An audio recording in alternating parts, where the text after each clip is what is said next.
Assalamu alaikum wa rahmatullah. Bismillahir Rahmanir Rahim. La hawla wa la quwwata illa billahi al-aliyyil azim. Alhamdulillahi rabbil alameen. Wa sallallahu ala sayyidina wa nabiyyina Abil Qasim al-Mustafa Muhammad.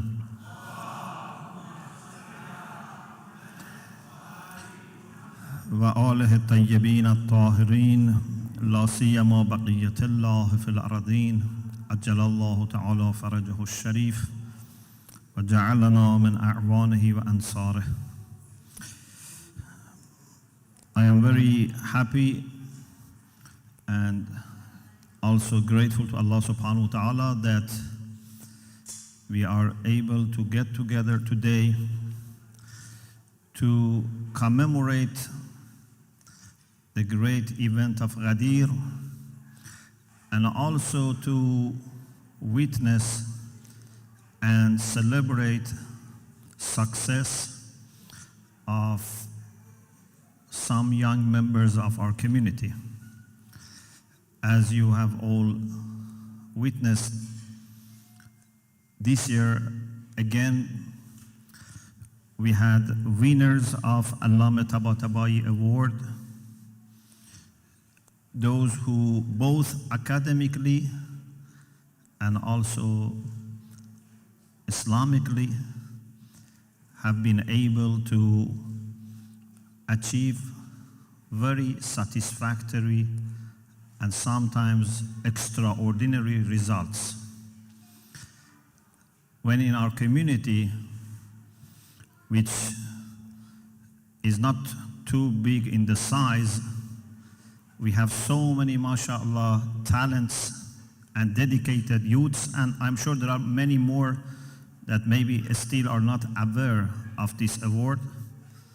So when you have so many dedicated and talented youths who have been able to keep and preserve their Islamic identity, their love for Ahlul Bayt, their commitment to family values, respect for parents, and at the same time shine in their academic life, this gives you great hope that inshallah our community has a bright future. What I would like to talk about today is about leadership or followership. This is a topic which has been in my mind in the last couple of years, and also in March 2017 I mentioned this in Canada, and inshallah I want to mention also this to you, and maybe inshallah later we can work on this. Because for us as Muslims, but especially as a Shia, to be a good follower is very important requirement. Not only literally Shia means follower, but also spiritually and intellectually, our school of thought, our denomination, our madhab is based on followership. We follow Allah subhanahu wa ta'ala's orders and commands. We follow Messenger of God, who also represents the will of God to us, but we also carry on, and we believe that in every time and age there is someone who is the sign of will of God, is the hujjah of Allah, and we try to follow him. Ati'ullaha وَأَطِيعُوا الرَّسُولَ وَأُولِي الْأَمْرِ مِنْكُمْ. Our understanding is that it is by using properly our free will, by making responsible choices under the guidance and leadership of people who represent will of Allah to us, we can flourish. Like flowers in a well-planned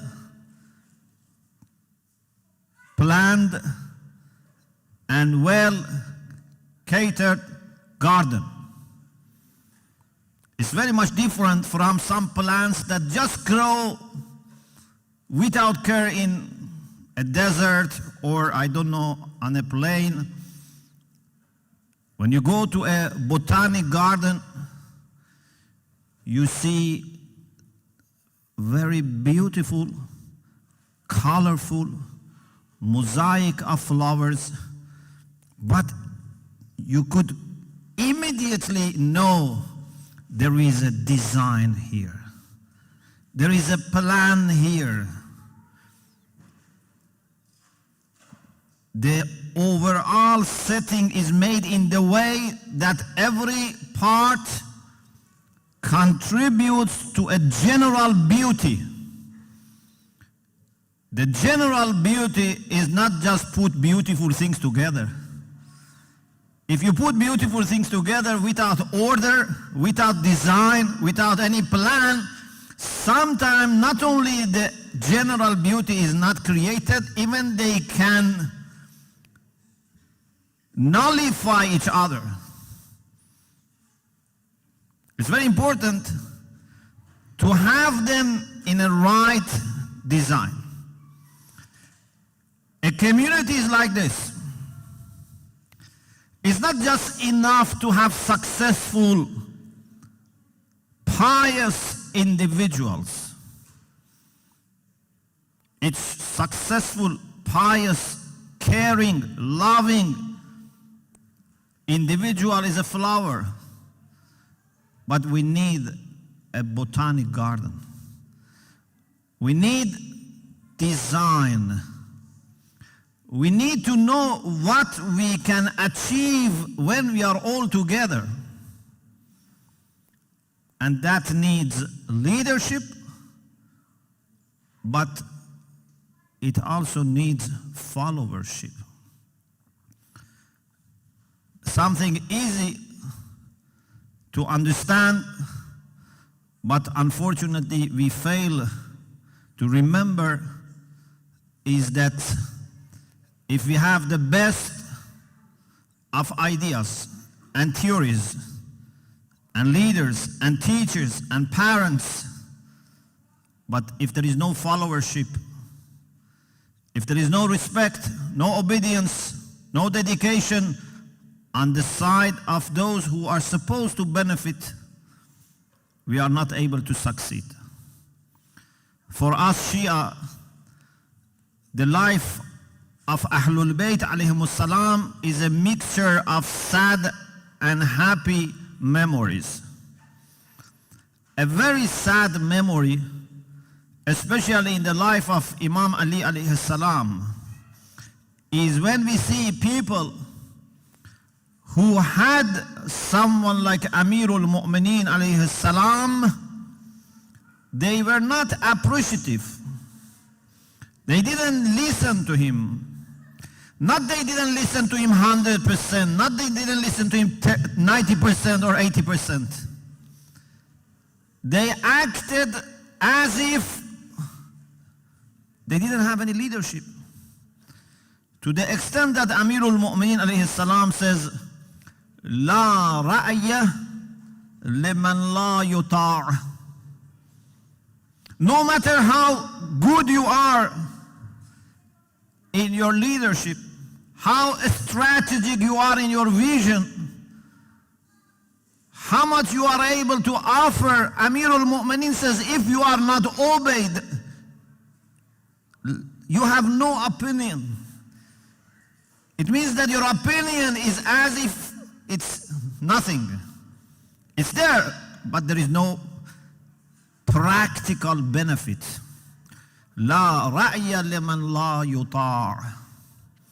If you have best parents, but you don't listen to your parents, you don't appreciate the advice they give you, and you want to learn everything by trial and error, then what's the benefit? Whenever we see a family is growing, a community is growing, the secret is that you have right people in the position of leadership or guidance, and you have also good followers.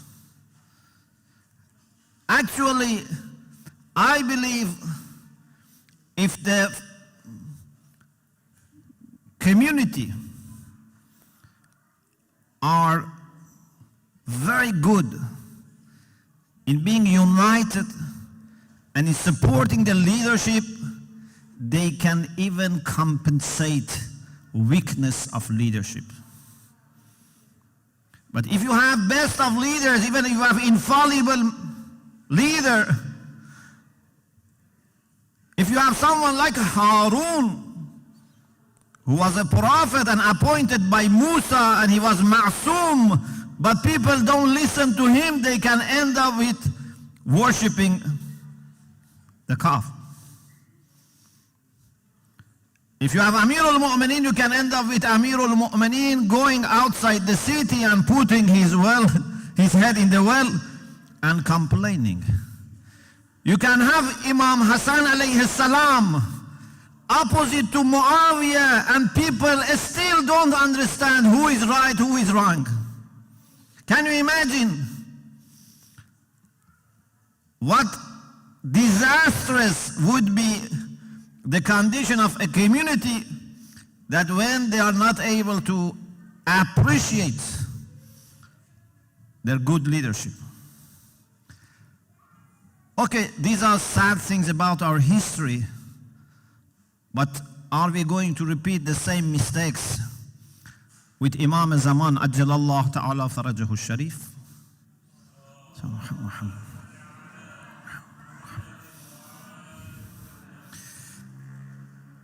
First of all, Imam alayhi salam would not come to the forefront, would not introduce himself unless he has at least a group of dedicated people who form a solid community behind him.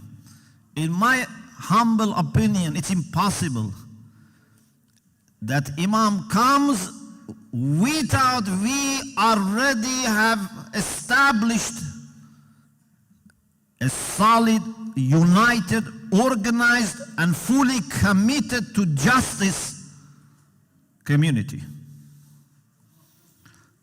But in addition to that, even if other people get the honor of being those who form that community and invite him, and because of them, if Imam comes to save the rest, who would be able to join him? Those who are preparing for him, those that in our hadith are introduced as al-muwatti'un lil-mahdi sultanah, those who pave for his coming, of course, they are very dedicated followers.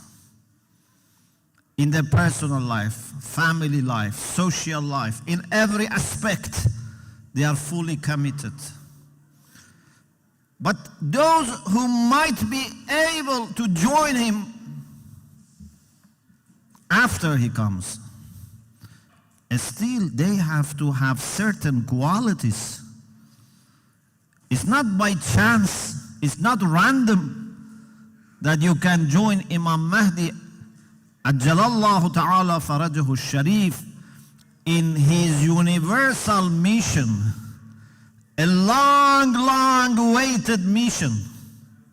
No one can be picked up by chance or randomly. Which qualities we should have, ideally, to be able to get into the first circle who pay for his coming, or at least to be able to join him afterwards? This is a very important question that we have to keep reflecting on. What do we need to be good followers and helpers for Imam alayhi salam? I don't think we want our Imam to go through the same experience as Imam Ali alayhi salam, or Imam Hassan alayhi salam, or Imam Hussein alayhi salam with the people of Kufa, and so on and so forth. What should we have in us as individuals and community that would make a different kind of relation with Imam? In my humble understanding, we have to be above all united, organized, fully dedicated community. Individuals are very important, but as long as they get together and form a community. If you have the best of bricks, but they say don't put us next to each other, we don't like each other, we want to be separate from each other, we are better off if we are on our own, you cannot make anything with these bricks. A brick, in addition to being well made, strong, has to say, no matter where you want to use me, next to whom you want to put me, I want to be part of the construction that you want to build. You want to put me in the guest room, in the reception, in the basement, next to anything. Even you want to cover me with plaster, you don't want me to show me, or you want to show me, you want to put me on elevation of the building, it doesn't matter. I trust your design. I am at the service of your design. This is where we have to reach. We have to be solid units, which when they are put together with a proper design, we can carry heavy loads, but at the same time we can remain intact and make a collective beauty. So my advice is, and I don't want to talk too long, but this is just to open this conversation, and inshallah in future I will talk about it more. We have to qualify ourselves with all those qualities that true helpers of Imam of humanity would need. In our academic life, we have to be the best. In our business, we have to be best. In social services, we have to be the best. In family life, we have to be the best. But when it comes to unity and loving each other and caring for each other, we have to be exceptional, not just the best. We have to make the history when it comes to the unity that exists in our community. May Allah subhanahu wa ta'ala make our Imam al-Zaman happy and pleased with us. And may inshallah all honest and selfless people who are working tirelessly for him would be inshallah successful. May Allah keep for us our maraja, our leaders, our ulama, our parents, our teachers. And may inshallah all mu'mineen and mu'minat who have passed away while they had this dream of serving Imam Zaman, may Allah inshallah grant them the opportunity to return, so that those who are alive and those who are returning would all form a community that even passage of time has not been able to divide them. وآخر دعوانا أن الحمد لله رب العالمين. Thank you very much.